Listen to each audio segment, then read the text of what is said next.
Hey guys, what's up? Scottish Duck here once again. Right, okay. Time for the top 10, well my top 10, Sega Saturn games, okay? Now, I want to stress again, go back and watch like part 1 if you want to see numbers 20 through 11, but again, it was really hard to like order these, there really isn't, the order is kind of meaningless honestly. You really could put these games anywhere, and I'm sure it'll change as I play more Sega Saturn games. But that's, if you look at the date this video was uploaded, these are my top 10 as of now, so let's go. Right. Now, do you remember what I did with the Dreamcast top 20 when I was talking about fighting games? I have this really hard time categorizing fighting games and like putting one over the other. So I kind of wanted to bundle them all together. Well, I'm doing the exact same thing here. Yeah, there was a lot of amazing fighting games for the Saturn, right? Mainly in the 3D fighting department that were like based on the Model 2 arcade unit from Sega, okay? And there was 3 fighters in particular that all used the same control scheme, but were all very different games. If you could play one, basically you could play each of them, okay? The most famous of which was, of course, Virtua Fighter 2. Now, this was like, this is the best-selling game for the Saturn, so if you've played the Saturn, chances are you've played this game. Way better than the first. It's a bit of a stretch to say best in the series, because the series got quite good, especially with 4 as time went on. But, yeah, again, best-selling game for a reason. It was absolutely excellent. And one of the more obscure versions of it was Fighting Vipers, again based off the Model 2 arcade unit. If you played Virtua Fighter, you can play this. Has a weird gimmick where all of the characters have armor, and as the round goes on, if you can like hit them in a particular spot, their armor will come off and you can do more damage to that area. Keeps things interesting for sure, but again, it's just Virtua Fighter. Okay? And both Virtua Fighter and Fighting Vipers basically came together to give us this Fighters Mega Mix, which had all the characters from Virtua Fighter 2, all the characters from Fighting Vipers, and added in a few other characters as well, including characters from Sonic the Vipers, rejects that didn't make it into Virtua Fighter 2, and the car from Daytona, USA. That's fucking amazing. None of those are my favourite on this list. My favourite fighting game for the Saturn is this. Last Bronx, okay? This is basically Soul Calibur before Soul Calibur, okay? Again, based off the Model 2 arcade model from Sega, but the gimmick here, I guess, is that you use weapons, and it's the one that I have the most memories playing. I have a few memories playing Virtua Fighter 2, but this is the one that I played the most and loved it to death, It also has a kick-ass anime opening, whereas, I don't know if Virtua Fighter has one, but Fighting Vipers just has like a CG intro, and it doesn't look as good. This one definitely has the most charm, in my opinion. And in fact, like, even though this is my favourite, I'm very upset. This seems like such a missed opportunity to me. Fighters Mega Mix could have had characters from all 3 games, and combined them all into one and just like made like the ultimate fighting game for the console. It really could have like went that far. But it didn't. But either way, I think I definitely prefer fighting games on the Saturn compared to the Dreamcast. Hence why they're a bit higher here than they were on the Dreamcast. So yeah, these 4, but Last Bronx.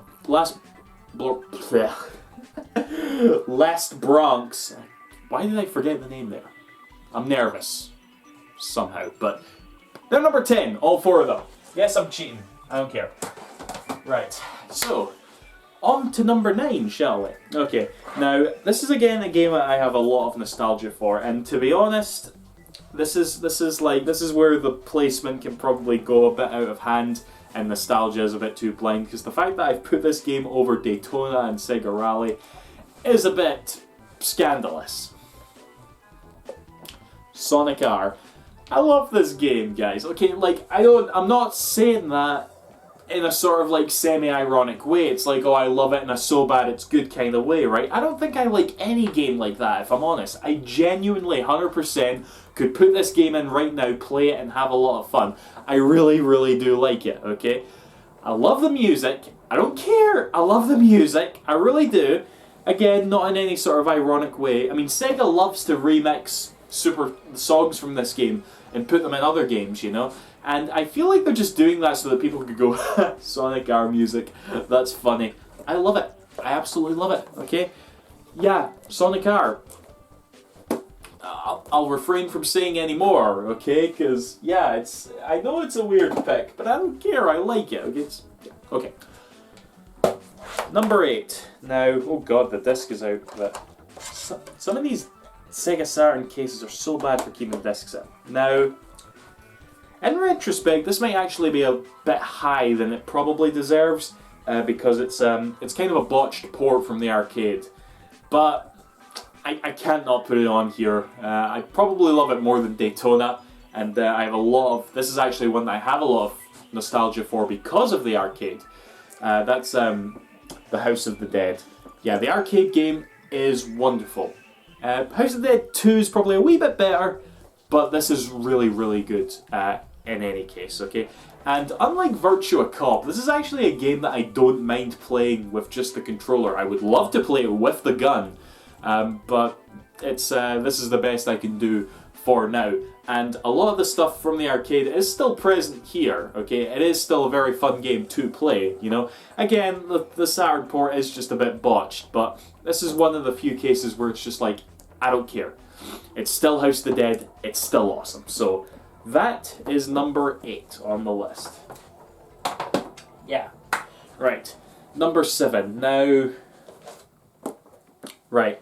This is probably one that, honestly, I just need to play it again. Because I played it like a few times a good few years ago. This was actually the very first rare game that I picked up for the Sega Saturn. Because again, almost every game on this list is stupid rare and collectible, you know, but this was the first like proper collectible that I got for the Saturn. That's Burning Rangers. Definitely a cult classic amongst Sega fans. I enjoy it immensely. If I'm not mistaken, it has a bit of like a love-hate thing going on with Sega fans as well, because it is very short, you know, there's only 4 levels, which is a bit off. And depending on who you ask, the graphics look bad. I think they look awesome, you know, for the Saturn obviously, but I think that's fine. But I really like the characters. I really love the style of the game, you know. Again, it sort of falls into that sort of like, I don't know, semi-anime, rebellious nature the Jet Set Radio has, you know. It's, I mean, you're fucking firefighters in space, that's awesome. Even though there's no air in space and fire theoretically should not exist, but it does, and you go about shooting it. And yeah, I really do have a lot of love for it. But I kind of want to play through it again, just in case it's like... Because, I don't know, I feel like I'd get a new experience from it if I played it again. If you want to see a really terrible Let's Play, go watch my Let's Play of this. It was like the second or third Let's Play I ever did. I was pretty much only Let's Playing it to try and justify the amount of money I spent on it at the time. And I was like 19 when I did it. I didn't talk like with any energy at all. I'm boring as fuck. And to this day, it's probably my least viewed Let's Play. That's probably a good thing. Me talking about it here is probably going to get it like more attention than it's ever had. But yeah, either way, number 7, I do like Burning Rangers, okay? Could really use with a HD, well, to be fair, almost every game on this list could, so take that for what you will. But Burning Rangers is number 7. Okay. Number 6. Now, I'm not really like doing the one game per franchise rule. At least not... Well, there's probably some bits in this list you could like look at it and say, oh no, you're cheating and stuff. Well, I was cheating with the fighting games, wasn't I? But for number 6 on this list, it is a tie because they're both... It just seems weird to separate these two. But that is the Panzer Dragoon games. Panzer Dragoon the original and Panzer Dragoon Zwei. I have no idea how to pronounce that. It's Panzer Dragoon 2. Panzer Dragoon 2 is definitely the better one. In fact, I think Panzer Dragoon is one of the few series that got better with every like release. There was a total of 4 games in the franchise, and I think the best one is Panzer Dragoon Orta for the Xbox. You know, that is a superb game. Okay, but even the very first one is also a superb game. Basically like a rail shooting game, you know, a la Star Fox, but in my opinion, a lot more interesting. This game had like an amazing like foundation and an amazing lore and setting, and just like there was an awful lot to it, you know, it really was, and it was like a lot of fun to fly around on your dragon and shoot shit. That has to be said too. I believe, yeah, this was also a launch title for the Saturn.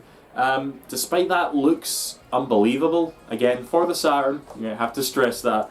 But 2 just like really took the cake in terms of like just how fun and the amount of set pieces you could do. You know, definitely the superior game, for definite.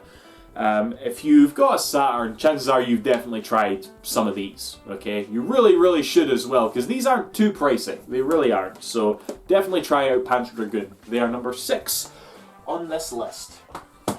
Okay, now time for the top 5. Now, this number 5 is definitely one of my favourite games. I actually only bought this because, again, it was one of those like sort of rare Sega Saturn games that's kind of desirable to me. But also, this game, one of the people who worked on it was Fumito Ueda, the guy who made Ico, Shadow of the Colossus, and Last Guardian. So his name was attached to this, so I was just like, I gotta try it out. Even though he wasn't heavily involved in it at all. He was a fucking animator, okay? Not a director or designer or anything, an animator. But it turned out to be one of my favourite games for the console. And that is Enemy Zero. This is from the same people who made D, okay? And in my opinion, it is a way better game. It's still that sort of like adventure style CG game where you're cutting about rooms, you know, picking up stuff. But basically they watched Alien and were like, oh, we can do that, and it really is just Alien. Except the aliens are invisible and you can only detect them through sound, and if you walk into them you die instantly.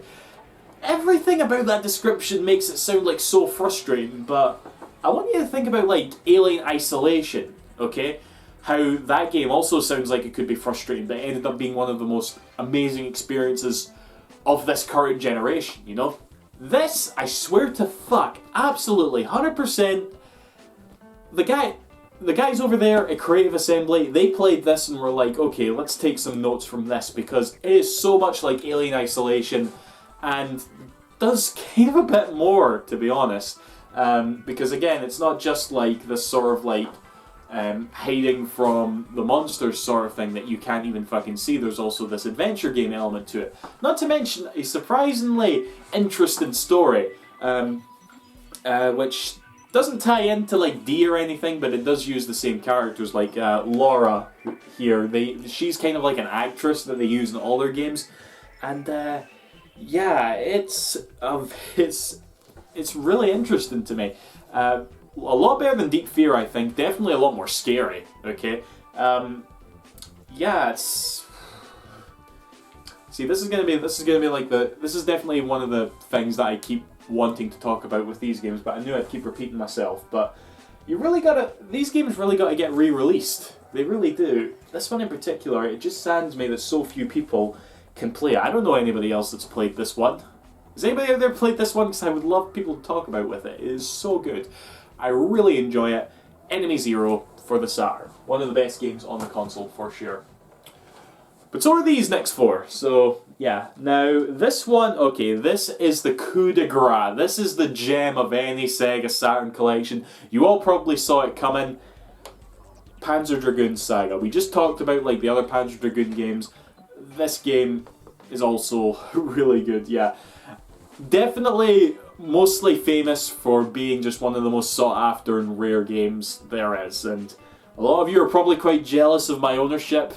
I actually remember when I got my job, okay, I was still living with my folks at the time, so I didn't have necessarily any bills to pay.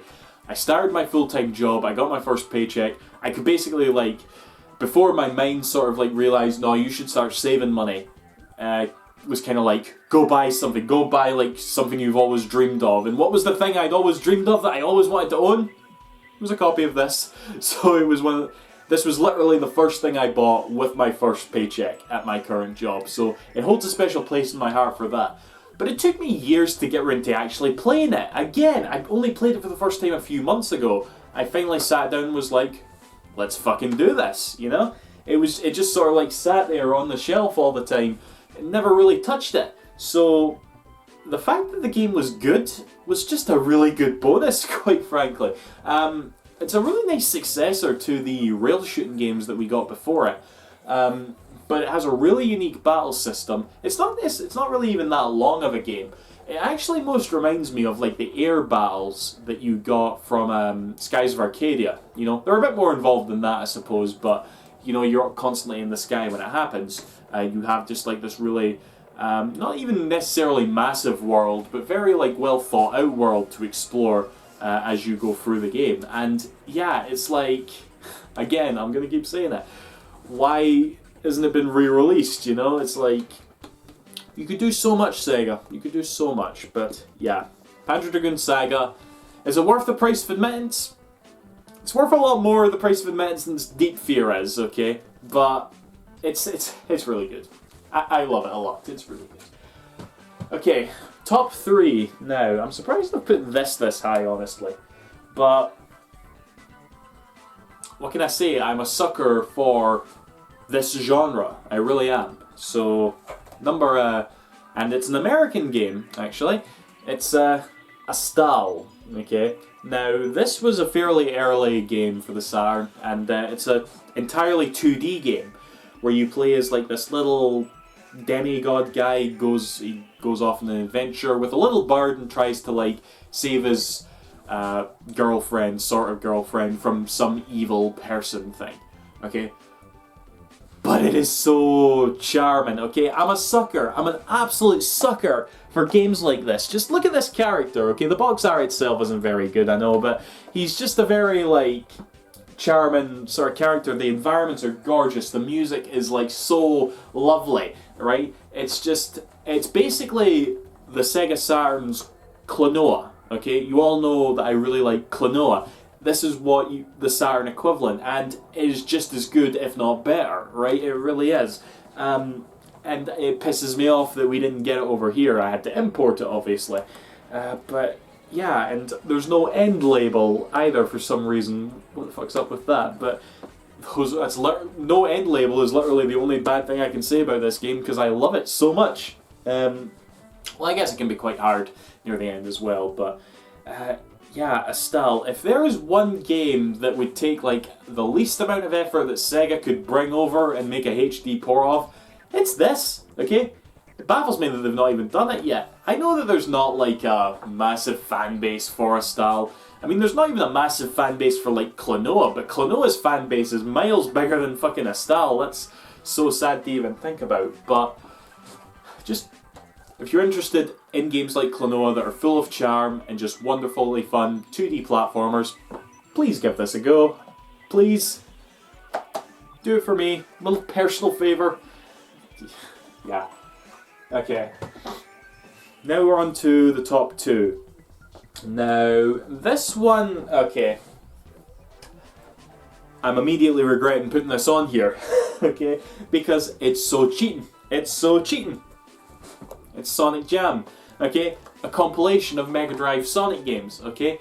But I don't care. This is just like Sonic R. I don't care, okay?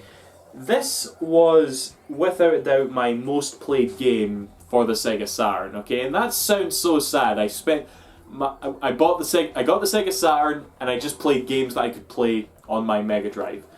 I mean, one sort of relevant thing I guess you could say about it was that I never owned Sonic 3 for the Mega Drive. This was my first time playing Sonic 3. And I love the Sonic World segment of this game, where you can actually control Sonic in 3D and like basically view a sort of museum of everything that was Sonic for the past 5 years, you know, like, and I really think it played a part in brainwashing me into making me believe that Sonic has this like massive legacy, which at the time, keep in mind, was only 5 years like long, right? He turned 26 last week, alright? That's so mental for me to think about. But it really did shapeshift me into the obsessive Sonic and Sega fan that I am today, okay? Now, you all know that Shenmue is my favourite game of all time, right? But if I was to go on an island or whatever, and I was only allowed to bring one game, okay? I had to pick between Shenmue 1 and 2, okay? I was only allowed to bring one actual disc. It would probably be this, okay? This is possibly, objectively, the most valued thing, like, game in my entire collection. It really is.